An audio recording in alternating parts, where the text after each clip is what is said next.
This is episode 198. It is part 2 with former ROH and TNA star PCO. And you'll remember him as Pierre Carl Ouellet in WWE WWF as one half of the Quebecers with Jacques Rougeau, the Mountie.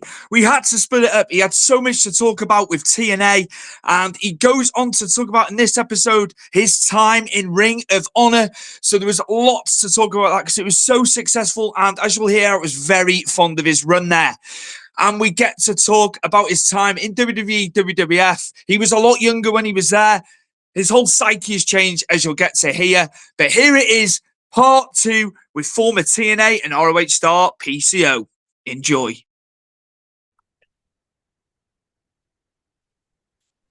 Yeah. For an example, like MJF, like he became a very young AEW world champion, and after that, it's hard for someone to kind of just navigate to whatever storyline that there is, because you hit the peak like at a young age, so you have to be very strong mentally.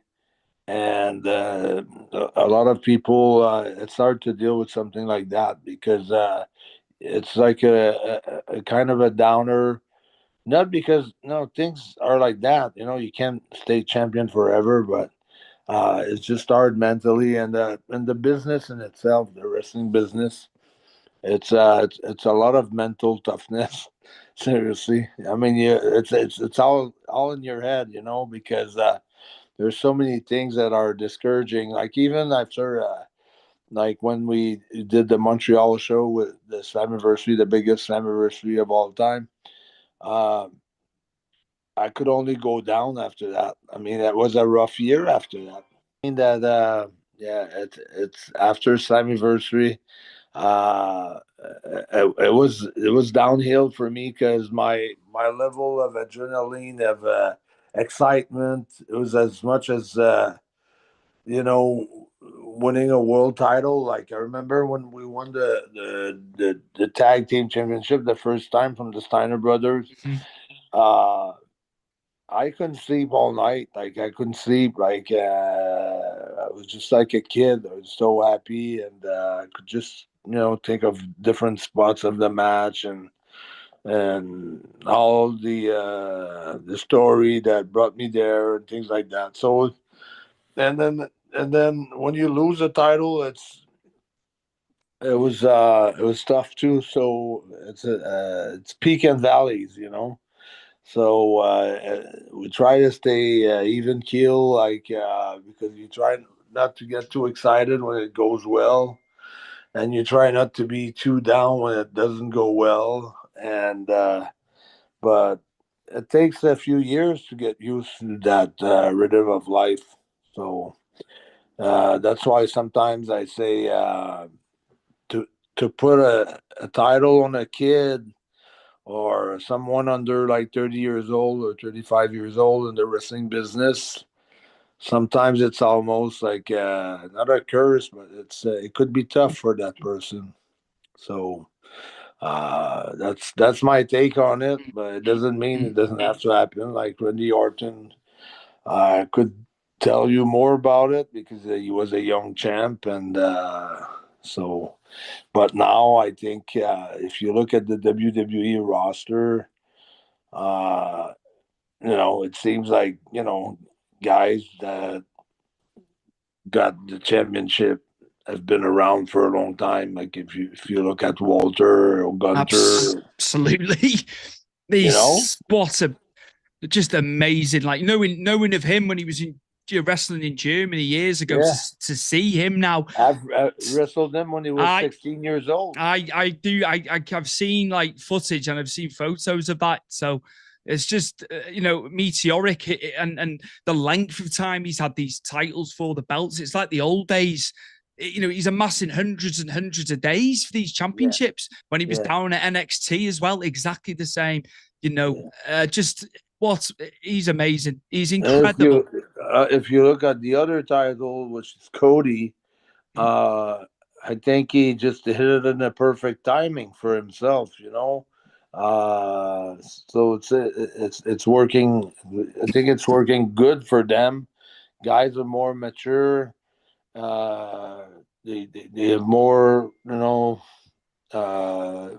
know more about life and itself, and uh, I think it's great the way they do it right now. I think they're even like Damien Priest. He's been around for a long time, so I just think it's good the way they do things, and it balance it out in a better way. So I'm a big advocate for that.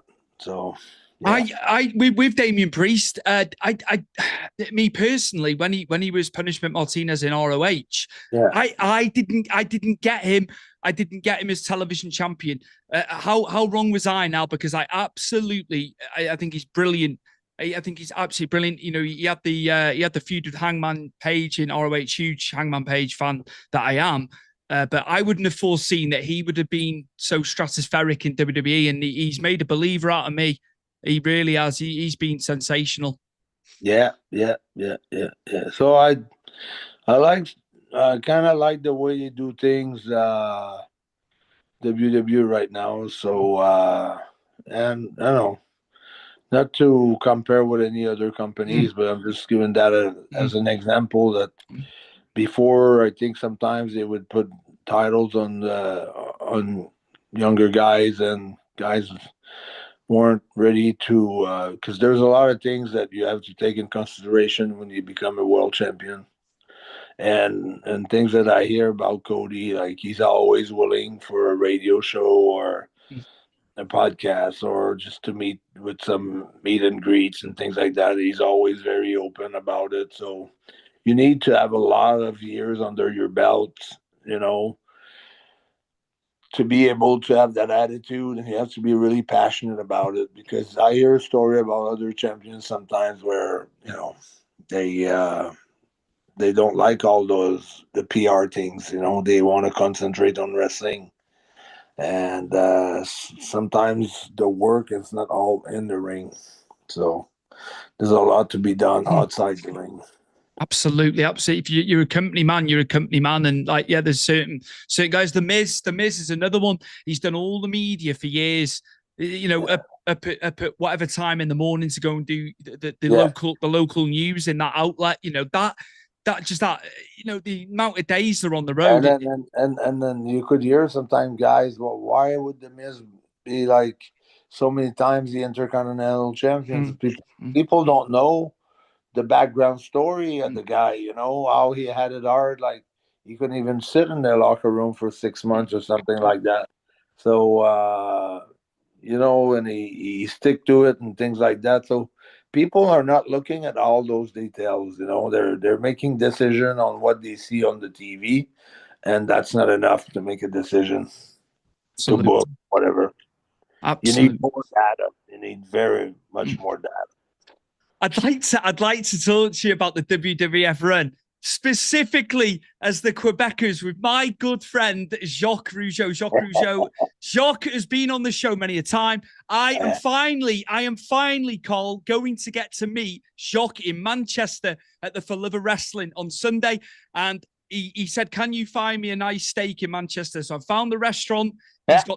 He's got 2 busy days, but he said, I am having some time for myself, and we are going out for steak. I don't particularly like steak, Carl, but I said I'll have something else off the menu. But I finally get to meet him, and just your tag run and 3 times as tag team champions as well. A lot of people forget that, because them were the days for me as a young kid, 7 years old, watching Royal Rumble 1994, and you two were taking on my favorite of all time, Bret Hart. And I've told Jacques I hated the Mountie. I hated him. And I hated you as well when you took on Owen and Bret. But this isn't about me. It's about you, of course. That's cool. How was the match with them? You like the baby ribs too. He's a big fan of the baby ribs too. So. I thank you for that tip. So we can use that. We can use that on Sunday evening, hopefully, and I'll be in his good books. And I might get him to sign some more stuff that I haven't paid for.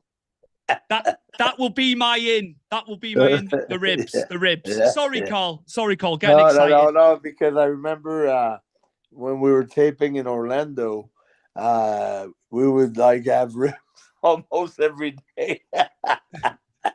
But then sometimes he forgets things. We pretend he forget things because I did a virtual with him a couple months ago, 4 or 5 months ago, if not last year. I don't see him that much. I talk more to Ray than I talk to Jacques. I had Ray on last Yeah, year. me and Ray were in touch constantly. Me and Jacques, it was hard because when you spend almost 10 years together on the road, you come to see not only the good side of the person, but also both sides. On my side and on his side, probably the same thing, but the respect still's there all the time. It's and we always, I think that's how I feel. I wish him all the best all the time in his life, and to be healthy and to have fun and to have a great life. And I think he's the same for me, but we don't hang out as we did before, but the memories are there, so we can't take that away for sure. We had some great times together. We were so competitive with each other. I remember one time we were we were doing a lot of sports, golfing, playing tennis, and volleyball, and we're having some killer tennis matches, and we both hate to lose. And I hit right in the corner of the court, and he did everything to make that ball, and he sprained his ankle. Couldn't almost not wrestle Oh that my much days. just because of the wrestling ball Oh that my he didn't days. want to lose the game. So that's how competitive we were, and like he's maybe 8 9 years older than me. So, but I was a kid, like I said, I was 24, 25, and so we were so competitive. It was crazy. You hear about it. I've heard about it, on things, documentaries and stuff from different tag teams over the years. You really are. You're in. It's like a marriage, isn't it? In some respects, being together so much. And also, I mean, being the rookie, it was a lot of take the side seat and enjoy the ride. So a little bit of that. So of course, when I got to be on my own, it was for me uh, fresh hair, and if I decided that I wanted to go to rent that kind of car instead of another one, or go to an hotel instead of another one, or whatever, and I pretty much had to follow the lead of the veteran, and by respect too, but sometimes you think differently, but you still do it. But then when you start to be with um people, like for instance with Sid, we hit it off like this as friend. It was not a relationship of mentor and me trying to learn from the mentor. We were making our decision on being friends equally, so it was just a different story. So when we went to the gym, it was both our decision and things like that. So you choose sometimes to be riding with someone on the road because you feel like you're the same, but with Jacques, not that I wasn't the same, but it's just that I felt like I was the rookie there, and I had to take my place as a rookie, and I couldn't really say my thought that much. So. Absolutely. I tell you what, as well, Hulk Hogan's gone to bat about it. The whole Rougeau family needs to be in the Hall of Fame. The whole, I know that's people have difference of opinion on different things, but they've got to go in that Hall of Fame, the Rougeaus. When you see that other names have gone in, I know I don't understand why they're not in it. Then again, there's a lot of behind the scenes stuff, Yeah. that I was part of, and okay, maybe if Vince not involved anymore, but it was a war between Jacques and Vince, Yes, absolutely, which he's alluded to, and I've seen on other interviews when No, but I was on the phone when he told him to fuck off, No, really, yeah. No, Jacques was one of the only guy that I knew in the Fed that could pick up the phone, call in the office, and go through the secretary and have a straight conversation with Vince. And the stuff like that did happen to me probably 95, but I was never as tight with Vince as Jacques was. But Vince would call me home to say, hey, I got this wrestler who got injured. I would like you to go there and take his spot. And he didn't have to call me. He could have Slaughter or J.J. Dillon or anyone else calling me. So he took the time, he took the phone, called me, and that was pretty cool. But I had to say that the relationship with Jacques and Vince was way more deeper than that. They could kind of not I won't go to a prank, but they could have fun, play some small tricks, but just enough, to make him laugh and things like that. So I wouldn't go with prank because Jacques very against the pranks, but just a little. You could tell that they were really close to each other because when when me and Jacques were on top of the bill, like we were the main event for his retirement match. For a house show, 18,500 people is something else. And when we have Taker, Yokozuna, Jarrett, and Razor Ramon, and Brett and Owen Hart, and Jim Neidhart, and Davey Boy Smith, and the like I said, Sean, and all those great names working under you, and you're the main event, and you top it off, you steal the show with the main event.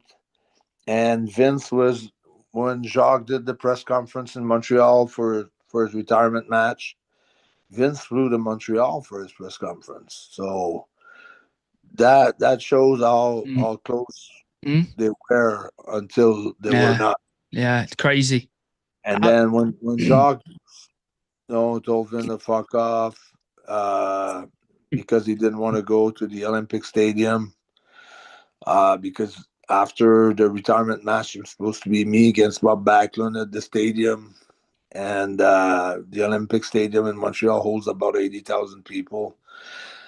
And Vince said yes at the beginning, and then later on changed his mind. And Jacques had made a lot of steps with the Olympic Stadium for the rent and things like that. He felt a little bit betrayed, and Vince told him, we don't have what it takes to go there because we just lost Macho Man to WCW. So Macho was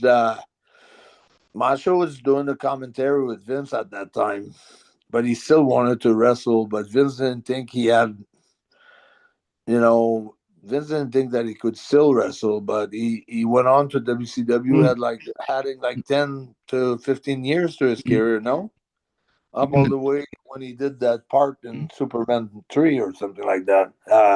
Spider-Man.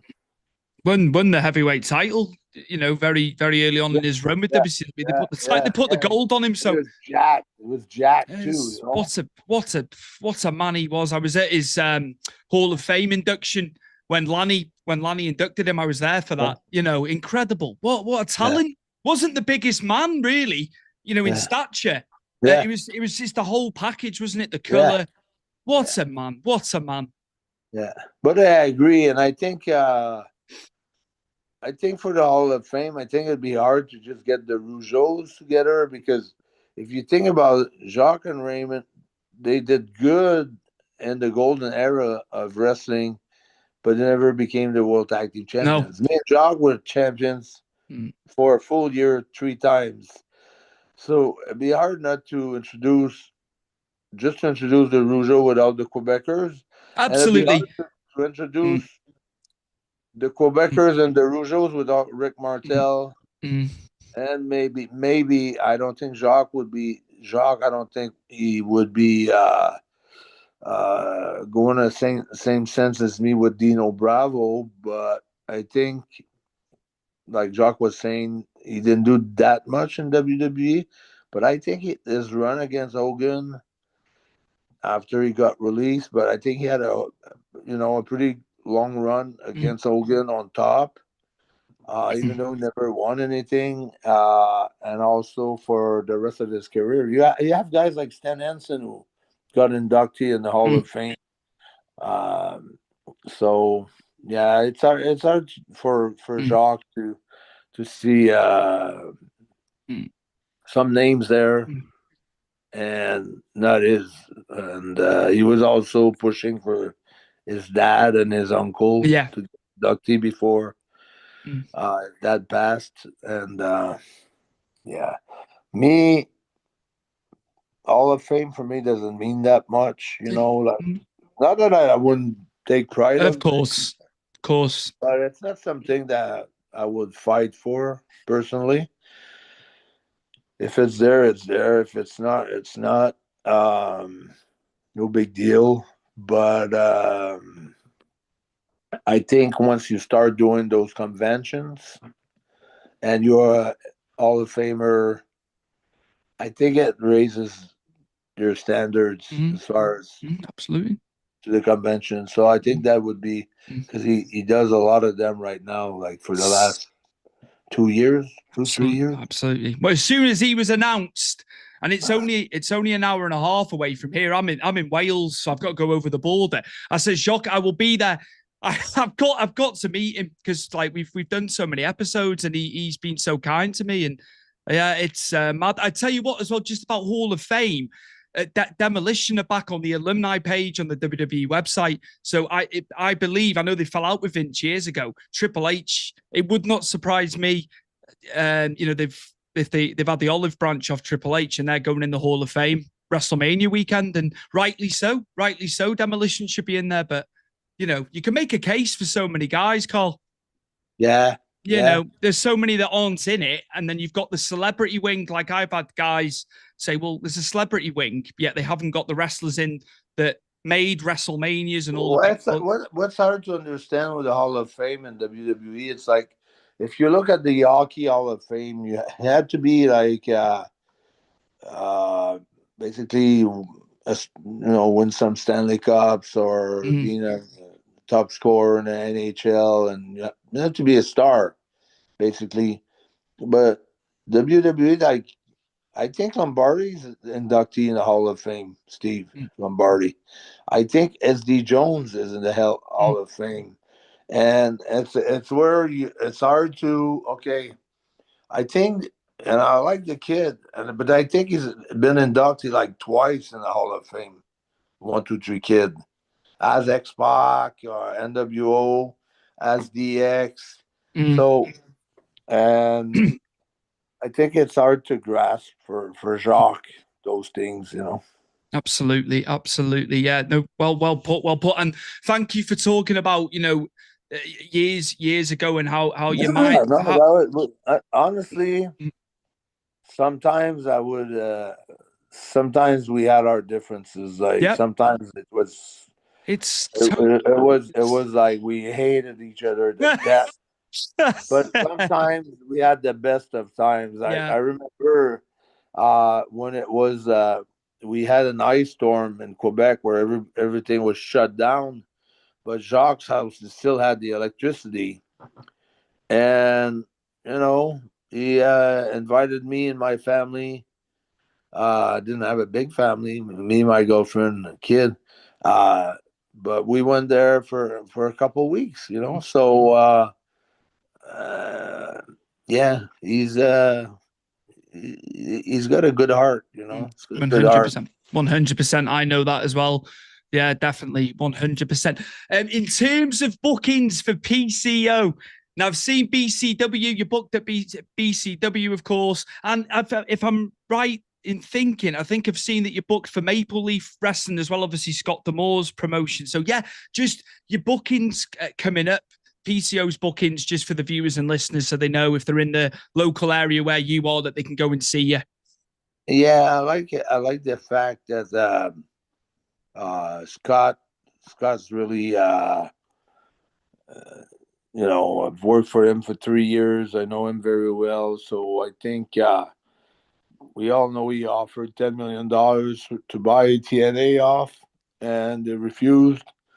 I think it was a fair offer, a very fair offer. I don't know why they didn't take it, but I think he's going to build his own, and I just want to help him out there. And during my active year, do as much as I can, and then after we'll see how it goes. But I'd like to work with Scott, and also he's got a tight relationship with Tony Khan, which is good.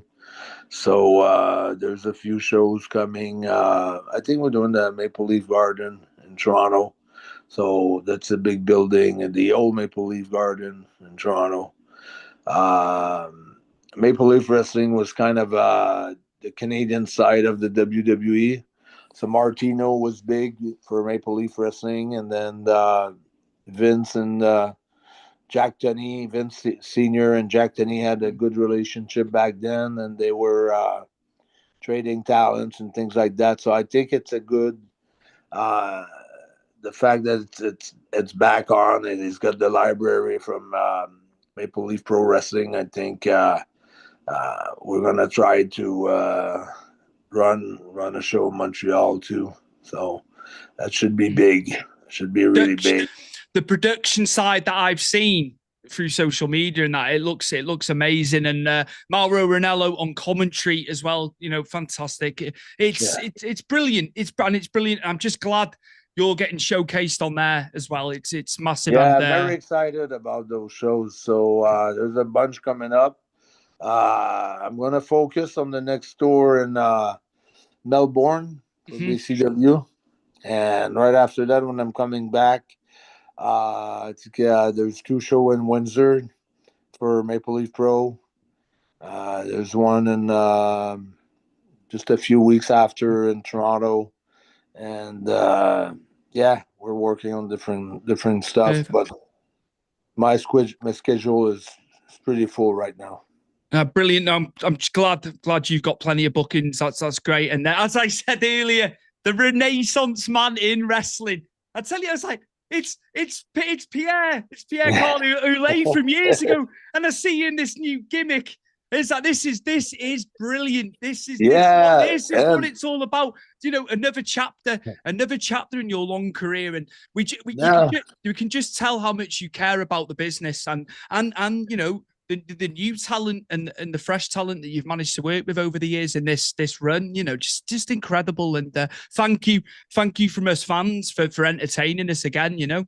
No, that's great. And also what I wanted to say that there's always I think there's going to be some new things coming up attached to this gimmick again, to the PCO, the French Canadian Frankenstein. There's going to be some changes that I want to make. So I think it's going to be pretty awesome. And also, a lot of fans don't know that I was the Quebecer Pierre. Yeah. I was Jean-Pierre Lafitte. Yeah. And PCO, a lot of people think PCO is just a character that came in on the wrestling industry just in 2017, and that's it. A lot. I'd say 50% of the people, maybe more, maybe 70%. Amazing. Fantastic. Yeah, brilliant. And just thank you so much for coming on. And thank you for doing a bit longer as well. I appreciate that, because I know time is precious, of course. you can cut it off wherever you No, want. I don't want to do that. No way, absolutely not.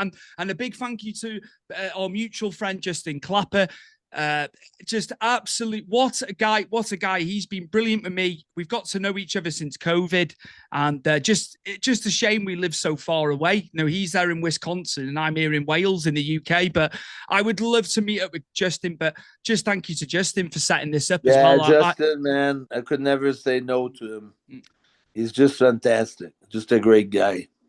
He understands the business as well. He's been around the business for years. He's for the betterment of the business, no question. But my guest today for episode 197 of Stu's Wrestling Podcast has been former TNA and ROH star PCO, and you would have known him as Pierre Carl Ouellet. I'm sorry if I'm saying that wrong and pronouncing it wrong. My French, pretty good. You're pretty good. My French isn't great. I did German in school. Some of the kids did French. I went for German. German was easier. I took the easy option.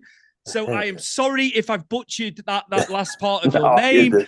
And Pierre, obviously Lafitte as well. WCW when you were there too. Just thank you so much for coming on Stu's Wrestling Podcast. Thank you. Have a good day. You're a good man, Carl.